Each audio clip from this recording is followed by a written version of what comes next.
How you think, how you act, and how you feel is called your personality. And your personality creates your personal reality. That is it. I love that. So if you're going to change your life, change your personal reality, you got to change your personality. You got to start changing your thoughts. You got to start thinking about what you've been thinking about and say, do I really want to think this? Like, you become the shepherd of your thoughts, the gardener of your own mind. You start to become aware of your unconscious habits and behaviors and say, my goodness, how am I speaking? How am I acting?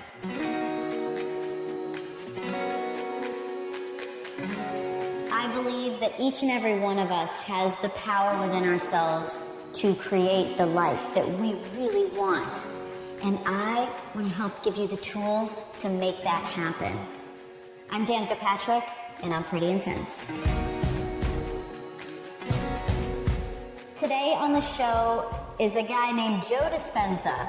He is an extremely inspirational guy. I have been reading and listening and watching his stuff for years, and still, quite frankly, don't understand half the words he says, but he is very inspirational. He's a best-selling author, he's a researcher, and he's an inspirational speaker. He has spoken in over 33 countries, holds week-long advanced seminars to advance your mind and create brain and heart coherence. He's literally curing cancer. I mean, this guy is amazing. And I've been learning a lot from him about negative thoughts and how they can be addictive. I've learned about how we can reprogram our mind, learned about meditation, the best times to do meditation. The list goes on for the things that he has inspired me to think about, and I hope he does the same for you too. Because Joe is such a wealth of knowledge, the interview has been broken up into two parts. The first part is about wellness and the body, and the second part is about consciousness. Today we're talking about overall wellness of the body and what you can control, what you can't control, and how your thoughts affect the pure wellness of your body. Please enjoy today's episode. I wanted you to start off by just sort of quickly telling the story about what really seemed as though it set you on this path of looking beyond what we're told is how we operate as human beings, and that was when you got into a car accident when you were 23. Sure. I mean, it was in a triathlon in Palm Springs. I was in the biking portion of the race. The cadet was waving me on. He had his back to the traffic. I made the turn, and there was a woman going 55 miles an hour in a Bronco that just catapulted me out of my bike, and I wound up breaking 6 vertebrae in my spine.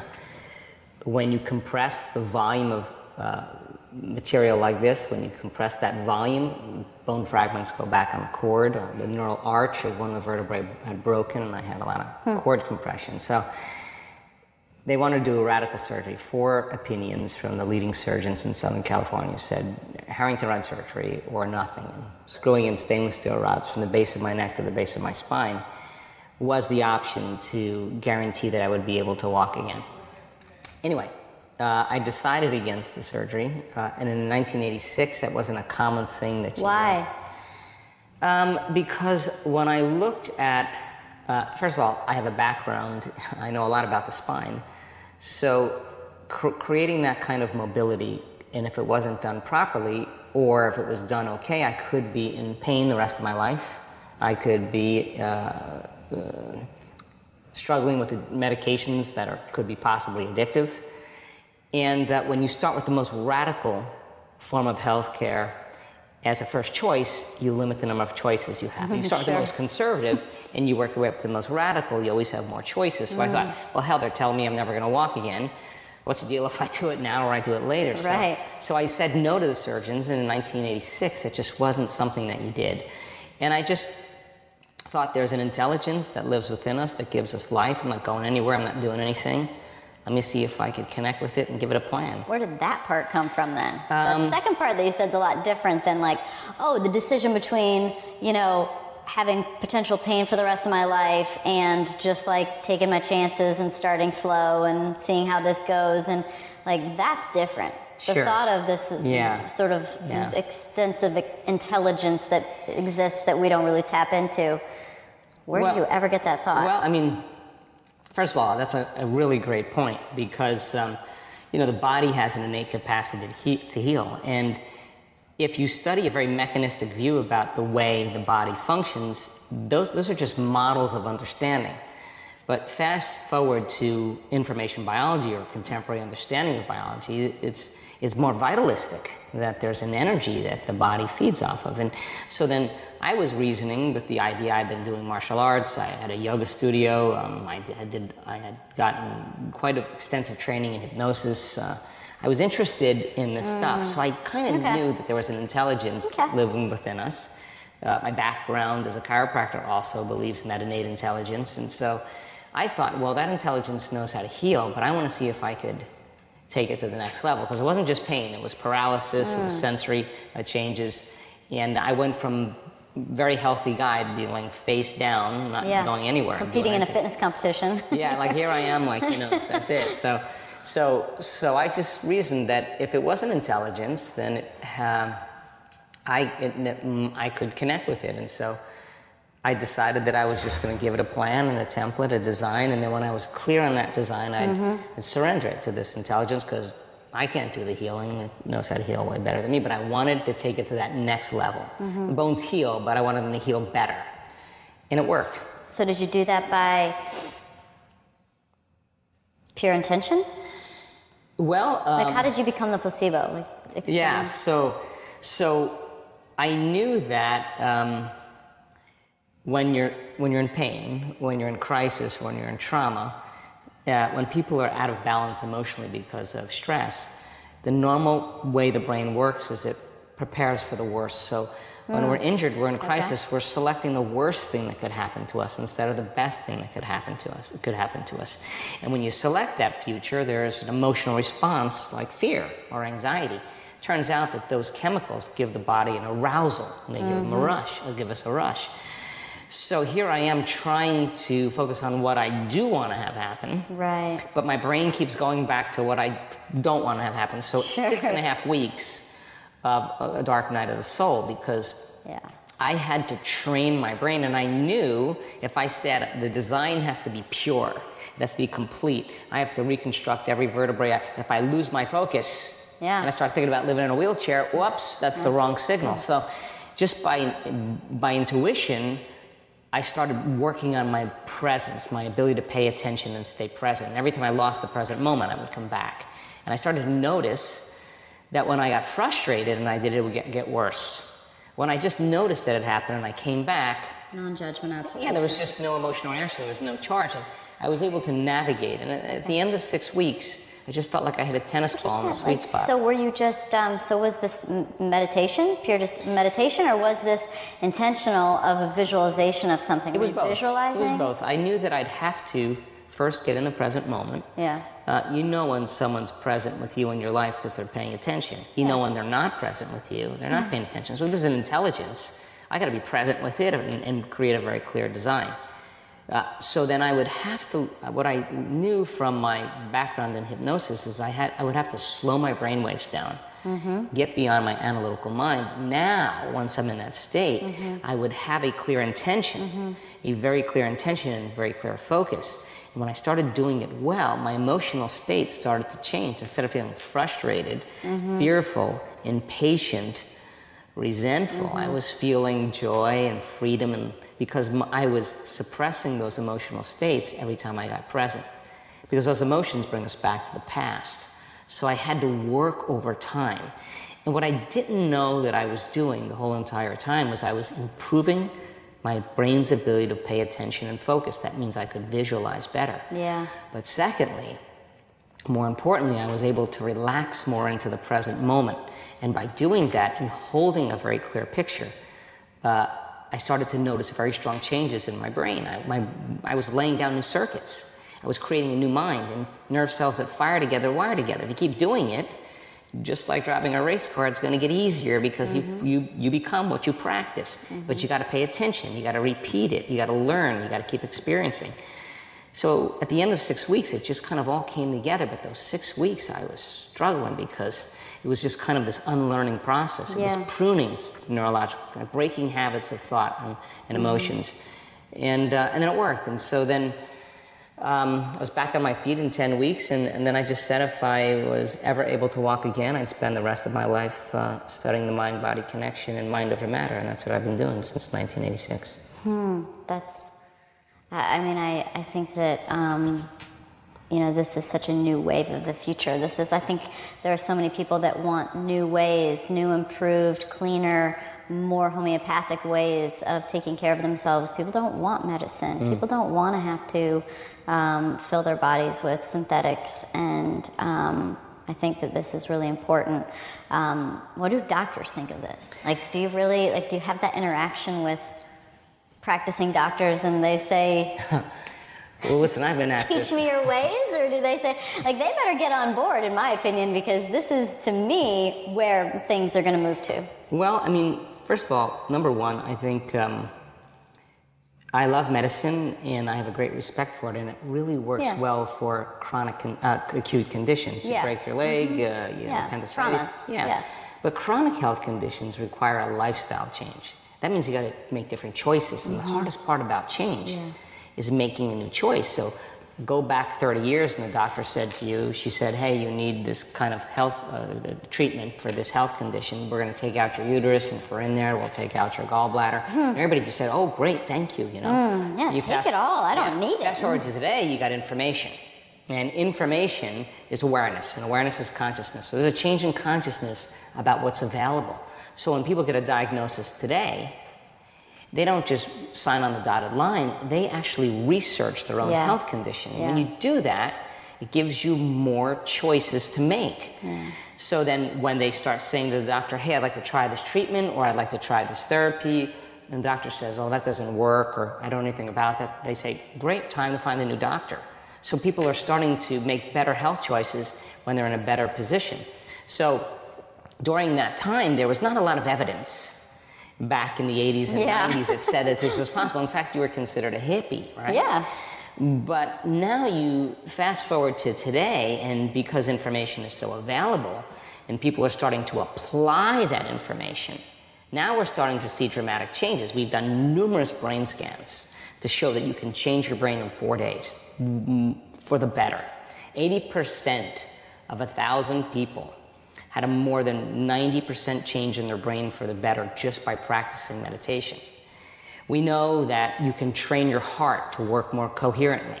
That means that when you're angry, when you're frustrated, when you're impatient, your heart beats out of rhythm. That's how powerful you are. And it really suppresses certain genes. So then change your emotional state. Wow, you start to see people practicing this kind of regulation. So we have evidence that people can do that. We have evidence you can change your genes in 4 days. You can change your gene expression. You can make your immune system stronger by changing your emotional state. You can lengthen your life with just 60 days of meditation, 5 days a week. We've proven that you can lengthen your telomeres. So now you have evidence that common people can do the uncommon. You don't have to be a monk. You don't have to be a nun. You don't have to be a priest, an academic. The common people are beginning to wrap their minds around this and do the uncommon. There's evidence. This isn't just mystical information. So there it is. Science is that model. And then we have testimony. Like we have people that have healed themselves of stage 4 cancer, not once, not twice, not 3 times, not 4 times, over and over again. We have people that have healed themselves that were blind, that were deaf, that had tumors, that had Graves' disease, Hashimoto's syndrome, numerous Parkinson's patients, brain injuries, MS, rheumatoid arthritis, and rare genetic disorders. This is the stuff Jesus was doing back in the day. I mean, that's what I'm hearing. It's curing blindness and stuff. If anybody is surprised, I have to tell you, Dan, it's me. I never thought I would see these kind of changes. Now you have evidence. You have evidence right now in testimony. So now evidence becomes the loudest voice, right? Yeah. So doctors now are saying, hey, you're not really responding to treatment. Why don't you try this? Now let me tell you why they're saying that. And that's because if you say, try this, and you see the evidence of people getting better, and the person's not responding to treatment, what else do you have? And doctors are now oncologists are referring patients right to our office, right to our events, because it's an option for them. So then you have 3 types of stress: physical, chemical, and emotional. Stress is when your brain and body are knocked out of balance. The stress response is what your body innately does to return it back to order. All organisms can tolerate short-term stress. But the chronic stress is what pushes the genetic buttons that create disease. Now, most stress ends up as emotional or psychological stress. So physical stress, trauma, accidents, injuries, falls. Chemical stress, toxins, pesticides, pollutants, bacteria, viruses, molds, hangovers. And then you have emotional stress, family tragedies, second mortgages, single parenting, 401ks, traffic, whatever. And all of those things knock the brain and body out of homeostasis. But the emotional stress is the challenge, because the person can be taking care of their body, eating all the right foods, taking all the drugs, taking all the right vitamins, all the enzymes, doing the things, doing yoga, doing long distance running, whatever it is that they're into. But if they're living in constant fear because of some threat in their outer world that's either real or imagined, or they're so mismanaging of their thoughts that those thoughts keep producing the fear, so turning on that stress response by thought alone, then they could eat the most organic, healthy diet, do all the right exercise, but the body's living in survival because that's stress. So now you're mobilizing all this energy for some threat in your outer world.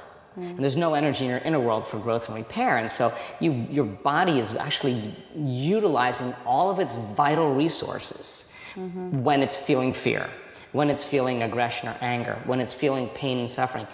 The body is mobilizing enormous amounts of resources. If you're being chased by a tiger, you're not going to use 20% of your resources. You're going to go all in, right? So then what if it's not a tiger? What if it's just traffic? So what was once highly adaptive becomes very maladaptive. And when you turn on the stress response and you can't turn it off, now you're headed for disease. So how does this, I want to talk about DNA. And there's all kinds of stuff, and I'm learning about this stuff as I listen to you and various different people like you that talk about all these amazing things. But DNA, are we changing our DNA? Are we capable of changing our DNA? Well, your body is a protein-producing machine. Muscle cells make muscle proteins called actin and myosin. Do we need to eat protein, by the way? That's always something I wonder whether or not we really do. Okay. Skin cells make skin proteins called collagen and elastin. Your immune system makes immune proteins called immunoglobulins or antibodies. Your stomach cells make stomach proteins called enzymes. Your eye cells make eye proteins called keratin. So the body's a protein-producing machine. Every cell in your body, Danica, makes a protein except for red blood cells. And in order for a cell to make a protein, a gene has to be signaled. So this is a genes create disease. Less than 1% of the people on the planet are born with genetic conditions like type 1 diabetes, Tay-Sachs disease. The other 95 to 99%. People want to hear that and people don't want to hear that. Of course not, because that means you can't be a victim. Accountability. You can't be a victim, right? Exactly. So 95 to 99% are created from lifestyle. You can take two identical twins, same exact gene expression, same exact genome. One dies at 55, the other one dies at 81. Why? They're in a different environment, or their perception of the environment. So now it's not that the gene is a parts list of possibilities. So now, here's the point. If a person is perceiving the environment or in an environment where they're constantly living in fear, or anxiety, or anger, or aggression, or frustration, then it makes sense then that those emotions would influence certain thoughts. And certain thoughts would make certain feelings or certain emotions. Well, if you're living by the same emotions every single day, it's the environment that signals the gene. The end product of an experience in the environment is an emotion. So your body is objective. If you're living in fear, whether there's any fearful conditions in your environment, your body's believing it's in an environment where it needs to feel fear. So then the person then keeps signaling the same gene because they're feeling the same emotion. They're responding to the same environmental condition. They're signaling the same gene. You keep making the same protein. You keep signaling the same gene over time. It's like taking a copy of a copy of a copy of a copy. All of a sudden, the body starts making a cheaper protein. The gene down-regulates, and now the body's moving out of balance.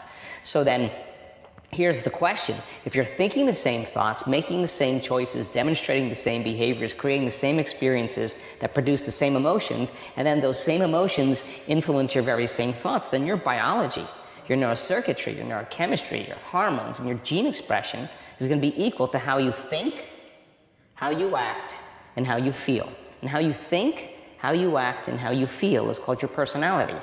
And your personality creates your personal reality. That is it. I love that. So if you're going to change your life, change your personal reality, you got to change your personality. You got to start changing your thoughts. You got to start thinking about what you've been thinking about and say, do I really want to think this? Like, you become the shepherd of your thoughts, the gardener of your own mind. You start to become aware of your unconscious habits and behaviors and say, my goodness, how am I speaking? How am I acting? You start looking at emotions that you live by every day and say, my goodness, I didn't even know it was guilt. It just feels like me.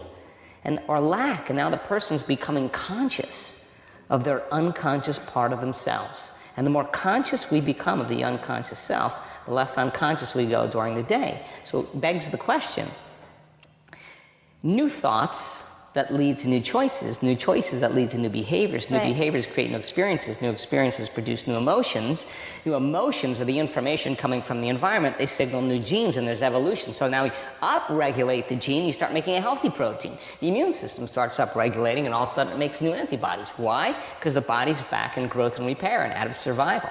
So we did a research study for 4.5 days. We took 35 randomly selected people, and we measured 7,500 different gene regulations. And what we want them to do is to think differently, make new choices, do different things, have new experiences, and feel new emotions. And we wanted to see in the end of 4.5 days if they were able to change their gene expression. And they had 8 genes in common. All of them shared the same gene expression of these 8 genes. 2 genes that suppress cancer growth and tumors. Genes that grow new neurons in your brain, not just make new connections, but grow new neurons. Genes that stimulate stem cells to go to damaged tissues that are dying and breaking down and repair them. Genes for oxidative balance, anti-cancer, anti-aging, anti-heart disease, anti-stroke. They all had all the same ones? These were the 8 they had in common, but there were other ones, that were great ones as well, but these 8 were the common ones. And genes to strengthen the cellular structure, the microtubules of the cell. Now, genes are like Christmas tree lights. They're turning on and off all the time. But if you're doing the same things, feeling the same emotions, thinking the same thoughts, you got the same lights on and the other lights off. And over time, you start signaling the very gene that's on the surface of your genetic propensity. And now you're headed in that direction. So then, is it possible then, when you change your emotional state, will you change your gene expression? And the answer is absolutely, that you are your own genetic engineer. Now, it may take some time for certain people. So is gene expression different than changing your genes and actually... Yeah, exactly. Can you actually reprogram your DNA? Can you change your genes? Can you alter? You can alter your gene expression. Now, here's an example. If your body's a protein-producing machine, you have 100,000 different proteins that make up your body. So you should have 100,000 genes for every one of those proteins. Okay. You have 40,000 what's called regulatory proteins that help make those. So now you should have 40 more genes. You should have 140,000 genes for 140,000 proteins. And when they mapped the human genome, they were so surprised that we only express 23,688 genes. So how's that possible? Because on one gene, you can have several variations of how the gene is expressing itself. So genes are always moving and mobile. So is there a certain timeline that you can establish to reprogram, can you do that in a day? How long, if I said, hey, I want to change my personal reality by changing my personality, which means I'm going to change my thoughts, and that's inherently going to change my genes because I'm creating new circuits, new patterns. Right. Well, the answer is yes and no. We have people that have taken 4 years, as an example, that we've tracked, that reversed a genetic disorder that they had from a teenager. Okay. Turn that whole battleship around. Now, that person was abused as a child. Father was an alcoholic, beat her every day. She felt weak, punished. Of course, she developed a very specific bone disease that created a weakening of bone tissue or scaffolding. That's an expression, right? So there were a lot of incidences that branded her emotionally, and she had to get beyond those emotions. Not the event, just the emotions. So someone like that, it took her maybe 2.5, 3 years to get through. Now, It's just like the 4-minute mile, or whatever Which you I've say. never done. Whatever you say in racing. But there's a ceiling where people said that was impossible, and all of a sudden human beings are doing it. So now, Oh, yeah. Isn't there some story about it with a 4-minute mile? Like, once one person broke it, then the next year 20 did? no, And that's it's like right. you literally 2 had weeks to later, someone There you broke it, go. and then there's 1,400 people that have broken. There you go, 4-minute mile. because- And the doctors were saying it was impossible. Explain right? how that works. Like, what happened? Well, it's in the field. You have one thing happening. There's a footprint that somebody stepped into in consciousness that says, "Oh my God, someone else did it. I can do it." At the same time, you're seeing the evidence in three-dimensional reality. There's a footprint in consciousness that the person can step into. It's in the field now. So the same thing's happening in our work. What was taking 3 years to happen 10 years ago or 8 years ago, in 1 week, we're seeing people heal from the most incredible health conditions. And in order for that to happen, it's not some miracle, it is a change in gene expression. And that's exactly what got me into measuring all this stuff in the first place. You see someone sitting in a wheelchair for 10 years with MS. At the end of a weekend workshop, she's walking around the front of the room and hadn't been out of that throne for 10 years. You start thinking that that's just not nothing. Something happened there. She downregulated the gene for MS and she upregulated the gene for health. And she was taking yoga in a week, and she'd never done that before. So I don't know the timing, because you don't know the individual case. And by the same means, you could have someone doing the work for 6 months. They come to a weekend event. Yep. They're practicing. They're ready. Everything lines up, and they have their moment, and their eczema goes away, or their health condition changes dramatically. You know that there was a change in gene expression in that moment. So do you believe that we create the disease in our body with disease? Do you believe that we create it? Are we accountable? I do. I have to be very careful about this response. Yeah, I understand it's a little. It's probably like you can't probably want to box yourself into something, but. But let me say I this. just think that it's really powerful if that's true, because then you're accountable, and that reality is so much different than the, well, but, and then my dad had this, and then, it's powerful. No, you got to be held accountable then. Yeah. So the answer is yes. And I want to say yes because I've witnessed so many incredible things in the last 15 years here. I mean, really incredible things. Stroke patients that were blind, stroke patients that were paralyzed, moving their limbs again, getting out of wheelchairs. I mean, so I see that they can change it, because I think many people, when they realize that they contributed to their health condition, then they understand that on some level they created it, then they could uncreate it, which is the cool part. And that is a practical, simple choice that the person makes, right? But then, the reason I hesitate is because there's exceptions to every rule. I mean, my best friend's mother smoked cigarettes and, drank whiskey, and was just one of those mothers that was crazy, and we loved her. But she lived to like 90-something years old, and, you have other people that are, vegetarians, running a 10K every day, doing all the right things, and, they make it to 50. Yeah, but that's, like you said, the difference between emotion, right? Of course. Maybe, your favorite friend's mom who was living it up, she didn't have any belief in the world that she was going to be sick from it. Exactly. And then the person that's a vegetarian and concerned about her health all the time and afraid of getting sick got sick. You got it. Yeah, absolutely, that's the truth. And once you know, you can't not know. So people who don't 100%. know, You can't unknow. Agreed. So people that don't know, then don't understand, like, that there's somehow, you say to a person, hey, why are you so upset today? Why are you so angry today? Why are you so frustrated? Why are you in a bad mood today? And they'll say, oh, I was at this place with this person or these people, and these things happened to me, and now I'm feeling this way, and I'm thinking this way. What they're really saying is that person or that situation was actually controlling the way they were feeling and thinking. So when things go well in people's lives, they say, hey, I'm in a good mood. When things aren't going well in their life, they say they're in a bad mood. So they're victims to the environment, right? So now, your thoughts and feelings actually produce an effect in your environment. And when you begin to realize that when you change how you think and feel, you change your state of being. When you change your energy, you'll see a change in your life. Now, you got to be able to sustain that. You can't have a great meditation and do something inward and then get up in 5 minutes, go unconscious again. You're taking that and you have to bring it into your life and be able to sustain it.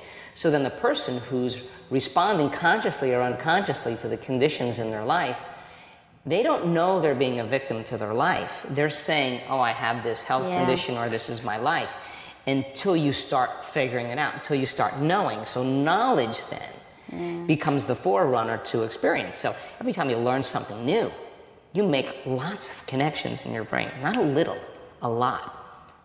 An hour of concentration, you'll double the number of connections in your brain from 1,300 to 2,600. But if you don't think about it, I did a whole lot of hours of concentrating in my life, so I'm pretty excited about that. Yeah, and look, the same, so let me finish that thought, I'm gonna respond to that. So then you're laying down philosophical circuits in your brain. The more you think about it, the more you fire and wire those circuits. The repetition of thinking about it begins to install the neurological hardware in your brain in preparation for an experience. So the more you understand what you're doing and why you're doing it, then the how gets easier. So I now know, after all the research, you give people the right scientific information, and science is the contemporary language of mysticism, and they can turn to the person next to them and explain it, because that's what you'll do. I'll say, now explain that. If you can't explain it, it's not wired in your brain. It means there's something now that's going to be conjecturous, something you're going to just have a little superstition about. You know,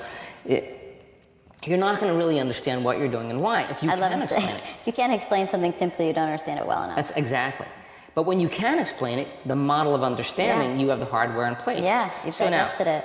You set up the conditions and put people in the experience. If they get their behaviors to match their intentions, they're going to have an experience. Experience then enriches the circuitry, but the end product of the experience is the payoff. That's the emotion. When you start to feel unlimited, when you start to feel abundant, when you start to feel free, now your body's getting the chemical instruction to understand what your mind was understanding. Now you're embodying the knowledge. And then you do it again. There you go. And then all of a sudden you start to master the philosophy, and over time then, you begin to create a state of being. That means that you've memorized an internal state. It's subconscious, it's a skill, it's a habit. And you know that you know how to do it. You don't have to think about it any longer, right? So our job then is to start as philosophers, then initiates, then masters. You know, knowledge, experience, wisdom, mind, body, soul, thinking to doing to being, learning with your head, applying with your hands, knowing it by heart. And so when people follow those steps, we're starting to see this 4-minute mile thing go on. And then if I get somebody on the stage and I say, tell them your story. Well, and the lady says, well, I'm from Holland, I had stage 4 cancer, the doctors told me I wouldn't live more than 3 months. I tried these things and nothing worked, and I just went to the event in Mallorca. I'm here in Cancun for my second event. I have no cancer in my body. Now there's people in the audience with cancer, and they're looking at her and they're saying, well, she doesn't look like a movie star. She, you know, it's not a Hollywood version of a great, she had some bumps along the way, you know, but it's evidence. And when you start seeing that kind of piercing of that 4-minute mile, that level of consciousness, that footprint is there in consciousness for people to step into. But by the same means, there's evidence in 3-dimensional reality. It's no longer dinner conversation. Hey, did you see that lady with stage 4 cancer from Holland? She didn't look any different than me. She didn't look like a vegetarian. She didn't look like she worked out every day. She didn't look like, she just looked like an average person. So everybody starts relating with that, and you look in the audience when that person's telling the story, and there isn't a person looking away.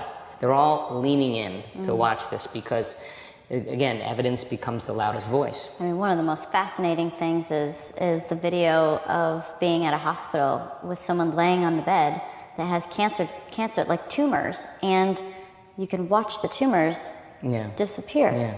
That's just... And it actually... Explain how that happens. Wow. Okay. Because there were people standing around, and there was a... Yeah, so I've seen that video. So the video shows a tumor in the bladder, and it's in China, and there's a group of physicians that come in and they chant something like it's already gone, or we give thanks that it's already gone, and they keep chanting the same thing, they keep creating the emotional state, and you see that tumor shrink. right in front of your eyes. It either shrunk or disappeared, but it shrunk. So here's the science behind that, and I'll give you an understanding. There was a researcher from Yale University in the 1940s that was very, very passionate and interested in studying the electromagnetic fields around living organisms. Now, in the 1940s, nobody was doing that. He was just a different guy. So he started off studying eggs. And when he was studying eggs, chick eggs, different types of bird eggs, salamander eggs, lizard eggs, reptiles, amphibians, 100% of the time, he always saw the positive charge where the head was and the negative charge where the tail was. Now, if you have positive charge on one end and negative charge on the other end, you have a magnet. So that magnetic field is actually in the shape of the egg, exactly. Okay. So he starts measuring, he starts quantitatively analyzing all these eggs, and then he goes right to women with the propensity for uterine cancer. And he starts measuring their electromagnetic field around their body as well as around the organ. And he starts noticing the same exact patterns for uterine cancer. And every single woman that had a pattern in the field that he measured had a pattern in the physical body of cancer. But there was a certain percentage, though, that had some in the field but didn't have the cancer in the body yet. But they ultimately developed the cancer. So he was looking at matter thinking there's a glow of, with his measurements, matter's emitting a field. It's a frequency that but it's not the case. It's actually the field that's creating matter. So change the field and you change matter. So think about that. Like the environment, are you saying? No, let me say it again. The women with uterine cancer had a certain pattern in the field, right? Yeah. So then he starts seeing the women with uterine cancer. Every one of those women that had uterine cancer had a pattern in the field that was the same. Change the field, you change matter. And we do this in our workshops, and we've seen tumors just like that disappear. What do you mean change the field then? Okay, so there's only two components, according to the research, that shows how to change the field. Here's an example. They did an experiment where they took a group of people that were great healers. And they took these vials of DNA and set them out in front of these people, and they said, now listen, this is a mindful function. With all of your intention, we want you to see this DNA wind or unwind in your mind. Just keep seeing it wind or unwind, wind or unwind. Okay. So they did it over and over again. They checked the DNA. Guess what happened? Nothing. Intention did nothing to change the DNA. Okay. So then they said, okay, open your heart, create an elevated emotion, and just feel gratitude and radiate that feeling of care and love into the field, and let's see if that changes the DNA. They elevate their emotional state. They do it for a period of time. They check the DNA. Guess what happens? Nothing. But when they say to the people, what I want you to do is see the DNA unwind, intention, one frequency, the electrical charge in the quantum field, and feel the emotions you would feel as if it already unwound, elevated emotion, magnetic field in the quantum.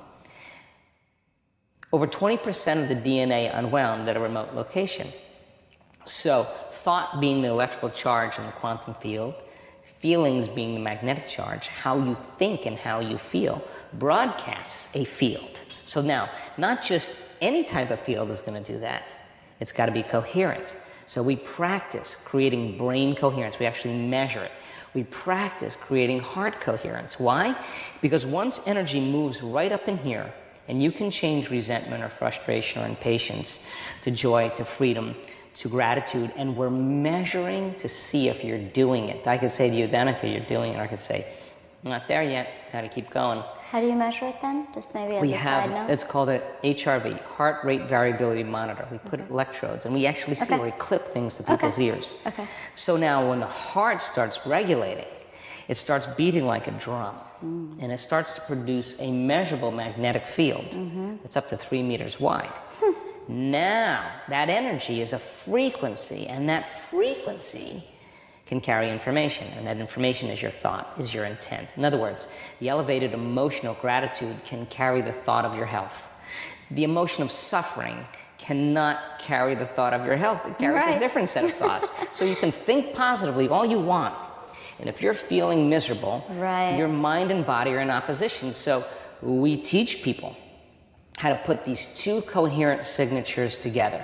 The thought sending the signal out, the feeling drawing the event back. But the more coherent, the more organized the signal, the more connection you have to the field. By organized, do you mean concise about what you want, or do you No, mean like rhythmic. just being good at it? No, like rhythmic. Like, okay. So coherence is a synchronization. As an example, when people are under the gun of the fight or flight nervous system, they're living by the hormones of stress, the arousal of those chemicals drives the brain into a faster brain frequency called high beta brainwaves. Okay. In high beta, the arousal, you're in survival. What you're trying to do now is control and predict everything in your life. Right. And so you start thinking about your boss, your coworker, your boyfriend. You start thinking about your groceries. You start thinking about where you have to go, all the things you have to do, your finances. And every one of those things, elements, people, places, has a neurological network in your brain.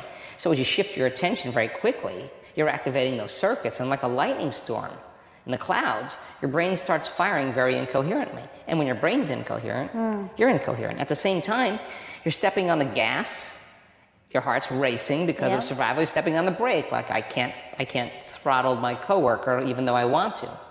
So you can't fight, and so now the heart starts beating incoherently. So how do we reverse that? So we teach people how to create more order in their brain. And there's a formula that we practice, and when they do it right, the brain starts getting very organized. Those different compartments that were subdivided start to synchronize. There's a rhythm even to the firing. Oh, there's like we have unbelievable measurements of rhythm. So now think about it. So now, all of a sudden, those different communities of neurons that were out of sync start synchronizing, and what syncs in the brain links in the brain. And all of a sudden, you start seeing more and more neurons start dancing to the same rhythm. They start synchronizing like a symphony.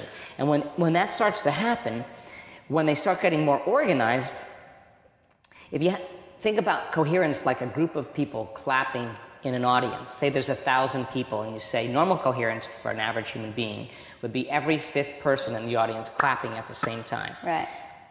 Super coherence, what we're measuring, imagine 100 billion neurons all synchronized. So now 1,000 people all clapping at the same time, not only is it creating more order, but it's creating more energy. So now waves start stacking up on top of each other, and all of a sudden you start getting more energy in the brain, more synchronization, and all the areas that were no longer in balance start to come together. And the side effect of that is now the person starts feeling more whole. I'm thinking of two different things. One is a little more spiritually based, where there's in certain ceremonies, whether they be like ayahuasca ceremonies that are getting more popular, or just maybe old, Native American cultures, and how there's African cultures, how there's rhythm, there's drums to their ceremonies, there's spiritual ceremonies, there's drums. Get everybody thinking the same way, moving the same way, feeling the same way, and community. Yeah. So, so can you get yourself into this state with a forced sort of rhythm? Absolutely. In fact, we use certain music when we induce that kind of coherent state. That there's a rhythm to it. There's a mathematical quality about it that entrains the brain, where you stop thinking. It starts slowing brainwaves down. So we use music and rhythm as an important There's also something I've done back my very first IndyCar race. I got in a huge accident, and afterwards I was like on all the modalities you could possibly be on, but one of them was a headset and goggles with lights and sounds. Yeah. And so is that also what something like that is doing, is syncing your brain up, retrain? What would that be doing? So the frequency of the light a lot of times and the sound starts causing the visual cortex and the auditory cortex to begin to oscillate and starting training. So in trauma, that's a good thing to do, because actually the opposite happens. So you're trying to save the person from moving out of disorder in the brain, because the fear and the anxiety and the trauma really shocks the brain. Interesting.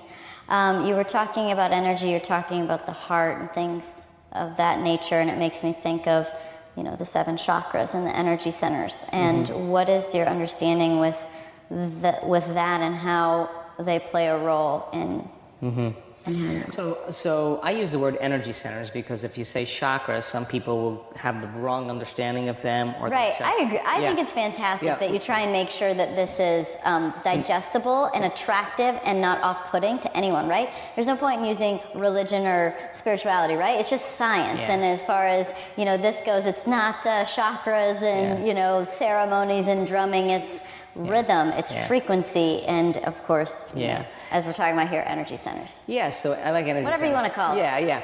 But it's cool because these different energy centers of the body are centers of information. They have their own frequency, they have their own energy, they have their own little individual brains. Believe it or not, they have their own hormones, their own chemicals. Wow. You can measure that they have different hormones? Oh, absolutely. Each energy center? Every one. And there are 7? There's 7, Okay. yeah. Well, there's 8, but 7 ones in the body.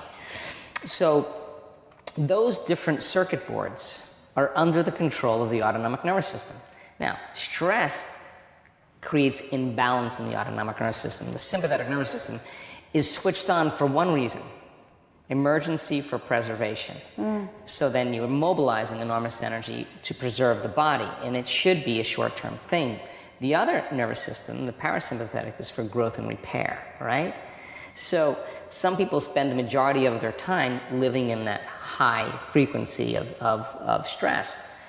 So then teaching people then how to make a move from that sympathetic system into the parasympathetic system means they have to practice on a daily basis certain fundamental principles. And for me, I think that, more and more people are doing it. How do you do it? So, when a person begins to slow their brain waves down, they have to go, when you're in stress, when you're in survival, you narrow your focus on a cause. That's called what's called a convergent focus. So now you're blessing the energy centers of the body. They're under the control of the autonomic nervous system. And when the autonomic nervous system moves out of balance, the brain moves out of balance, right? We narrow our focus on the cause, and it causes each one of these different energy centers to move into incoherence as well. And those little individual brains start moving into incoherence and send an incoherent message to the cells and tissues and organs. Hormones then become downregulated, and the body starts moving out of balance. So when we bless the energy centers, or we reprogram these energy centers, 2 things has to happen.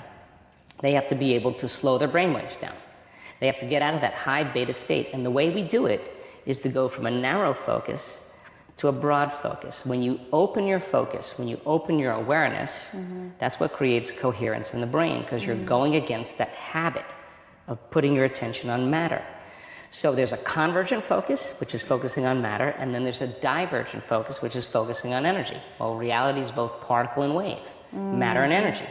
So if a person can slow their brainwaves down from beta brainwaves to alpha brainwaves, now they're starting to fall out of their thinking brain right into the home of the autonomic nervous system. Okay. If the person can't change their brainwaves, it'll never work because they're in their neocortex and their thinking mind, right? So that's one thing that has to happen. The second thing that has to happen is that they have to practice both a convergent focus and a divergent focus. So by the convergent, you're focusing on, let's say I'm going to focus on this energy center, right? And then you move your focus to another energy center. Well, first you focus on that energy center, that's particle, and then you focus on the space around it, that's wave. Okay. And so when you open your awareness and you're able to do that and you're in your autonomic nervous system, you can put an intention there, which will create more balance in estrogen, more balance in your sexual organs. You move to your second center, you put your attention there. That's where you place your attention is where you place your energy. So now you're beginning to direct energy into that center. But now you become aware of the space around it. Why? To create coherence in that little brain. Send the coherent message to the cells and tissues. Go to your third center, right in the pit of your gut. Well, there's a huge celiac plexus there, a solar plexus. A lot of connections in there. So now put your attention. That's a big one. That's a big one. Always getting a lot of signs there. Here and here. Heart and solar plexus. Yeah, those are big ones. And you tune into that energy. Then you put your attention in your heart. It has its own individual brain. And when you make energy here, when energy finally arrives here, guess where it goes automatically? Straight up. We've measured it. So now once you start opening your heart, you get more energy in your heart, you get more energy in your brain. Got it. And Short on time, just go straight to the heart. That's why we do it. That's exactly that's why we open the heart. So it creates a field, and it begins to drive energy of the brain. So now that energy is going to cause the person to have a different consciousness, a different thought pattern, right? And now they're going to be thinking possibility, because in survival, the first 3 ones are all about survival. Yeah. It's really not a creative process of creating from mind. It's more about a more primitive, humanistic part of us, animal part of us. So then there's the thyroid plexus, the pineal gland, the pituitary gland. So we've seen when people create coherence in each one of these energy centers, and they do it properly, they know how to change their brainwaves. They get into the operating system. They can master convergent and divergent focus. They're no longer living just this way. They've practiced opening their awareness and focus on energy, becoming conscious of it. And as these brains become more coherent and they start producing different signals to hormones and chemicals and to different glands in the body, that's what's being upregulated to make different expressions. We see things like colorectal cancer change, prostatic enlargement, prostatic cancer, impotence, diverticulitis, uterine tumors, acid reflux, food allergies, high liver enzymes, heart palpitations, arrhythmias. Pretty much anything. Yeah, well, each one that's related. A lot of Hashimoto's syndrome, thyroid Got it. conditions. Oh, so they're related to an energy center. Each one of these are an energy center. That's what and they hold the information for, let's say, diverticulitis, or they hold the energy for. Well, why is the cells and tissues and organs functioning out of balance? So you can't control that with your conscious mind. You got to get beyond your conscious mind and stay conscious in your subconscious mind. And that's what we do when we slow our brainwaves down. But we don't want just any kind of brainwaves. We want coherent brainwaves. So then there's a coherent message to the cells and One tissues. of the things that I do when I meditate, which I don't do nearly enough, but I try and do as much as possible, is I breathe into each of those energy centers and just feel for resistance, feel for tension. If there is, then I breathe some more. It's not probably nearly a thorough enough process, but I can intuitively feel where there is some resistance, and then I breathe into it. Also, interestingly enough, I don't know what you know about crystal bowls and alchemy and sound healing, and if that's something you've ever explored, but I went and did a session where I chose the bowls, and I had no idea until I was done that the bowls, they have their own notes. And when I listened to the bowls to pick them, because it was like a 2-hour intuitive process, and I would close my eyes and she would play the bowl, and I could literally tell you, I was like, whoa, my heart's like on fire. Like it related, since it is a note, musical note, it related to an energy center. And that is exactly how it works. I'm like, wow, I can feel exactly where it's hitting. Right, and fascinating. And your awareness contributes to that, because as you become aware of those energy centers, what you're actually doing is you're entraining that center to a harmonic of that frequency. And these are called hormones for a reason, because you can begin to harmonize them. And we do that, we practice. We have, I think, 8 now different energy center meditations that we do. That's an evolution of the last one. And we teach people how to program them, how to create more harmony in them. And we see a lot of changes in their health. Can you explain epigenetics? Yeah, I mean, we kind of touched on epigenetics. Epi meaning above, genetics meaning gene. So it's not the gene, it's the signal outside of the cell, right? So again, epigenetics means that there's some environmental signal that's actually conditioning or selecting and instructing different genes. So, but here's the thing. And people will say, well, it's the environment, but I lived in a great environment. But again, if they're living by certain emotions that keep them connected to the past, the environment we're talking about is not the environment out there. It's the environment around the cell. The person's living in the same emotional state, or the same, let's just say toxic state, because it could be chemical too. If you keep exposing the cell to the same state of chemistry, that cell, of course, then is going to weaken. So the emotion is that thing. So you have 2 factory workers working side by side in the same plant, both exposed to asbestos, a carcinogenic chemical. One gets cancer and the other doesn't. Now, why is that? Because it's the internal environment, right, around the cell that's different than the other person there. So meditation is such a huge part, and obviously we've talked about that quite a few different times. How frequent do you need to be meditating, and how long? We're talking about making a difference. Yeah. How about making a difference in your life? There's so many variables. It depends on how sick a person is, how incoherent their brain is, what type of trauma that they're healing from emotionally. There's a lot of variables. What their lifestyle is, their ability to pay attention and focus, to understand information. There's a lot of different variables. But let's just say that it was someone like you or me that wanted to produce some type of change in their brain and body. There's 2 times the door to the subconscious mind opens up. When you wake up in the morning and when you go to bed at night, your brain waves just fluctuate. You go from beta to alpha to theta to delta when you go to sleep at night. When you wake up, you go delta, theta, alpha, beta. So when you wake up a little early, you're kind of in low-level alpha or theta. You're between worlds. Perfect time to meditate because you have to work as hard to change your brainwaves. You're already kind of there.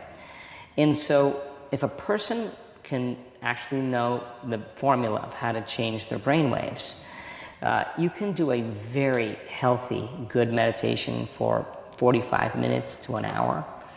The problem with most people is they find so many instrumental benefits from doing it that they're not waking up like, oh God, I gotta meditate. They're waking up like, I can't wait to do it.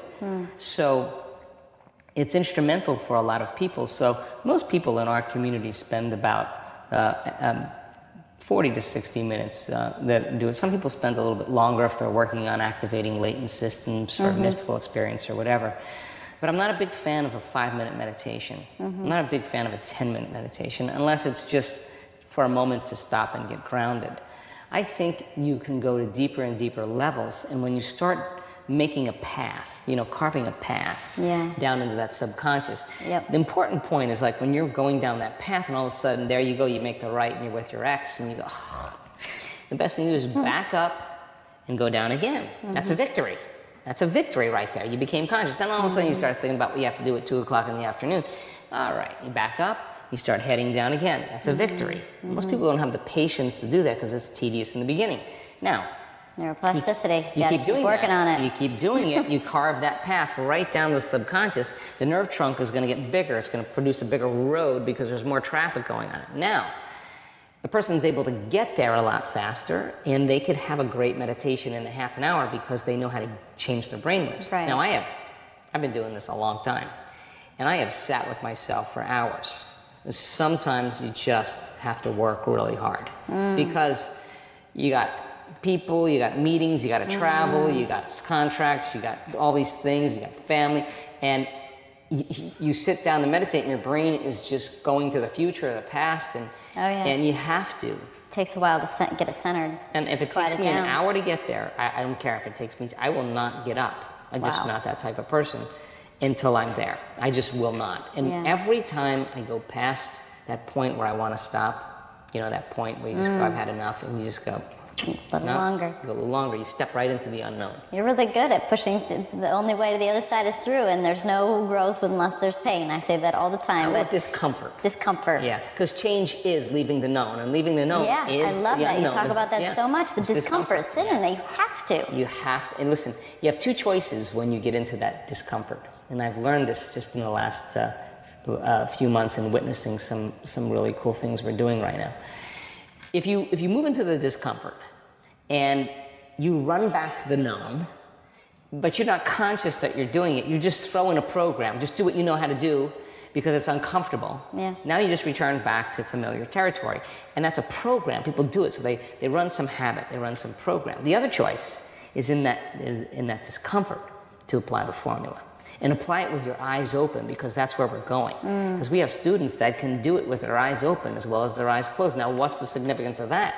No person, No thing, no experience in your life is going to take your joy away. You could have 1,000 reasons that day to be unhappy, and you're going to self-regulate. Because you know how to do it with your eyes open. Exactly right, and that's where we're going. We're going there because we want people to stay conscious. Wow. And that's the moment that matters the most. So now, we've done so many great studies to see that our community can really create brain and heart coherence, right? They can do it in a meditation. It's quiet, it's in the room, it's beautiful, there's music playing, there's 1,000 people. Now, let's take them out in a situation, put them in a situation where now they could feel fear or some discomfort, and it's real. And it's no longer, hey, you create your reality. And that's not a moment you want to hear. You thought you had discomfort sitting around in the room for another 5 to 10 minutes? Step it up. Let's step it up. So we put them in situations now where they normally feel fear or some strong emotion where they want to throw in a program.